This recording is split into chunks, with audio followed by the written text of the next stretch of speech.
it's going to cost a lot of money.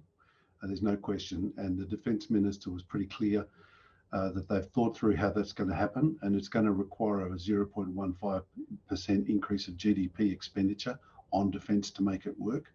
But essentially, given the much more turbulent and disturbed and challenging geostrategic circumstances we face today, it's a hike in the insurance premium, if you like, for national security and the defence of Australia and its interests. The whole idea of there being one superpower in the world and we didn't have to worry about these sorts of challenges has gone. We're now back to the normal flow of modern history where the world is divided up into competing great powers and competing power blocks.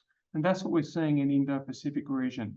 That competition is inevitable. Conflict or war is not inevitable, but it's more of a possibility, I think, going forward than it has been looking backwards.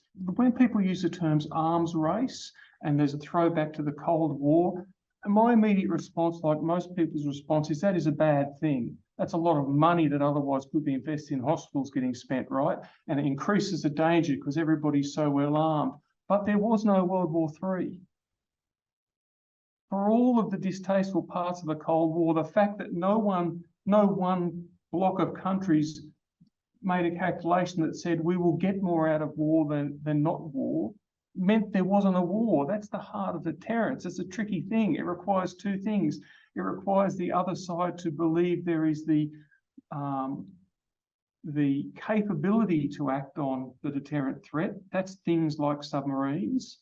And it also relies on the political will to underpin that intent. That's what AUKUS is.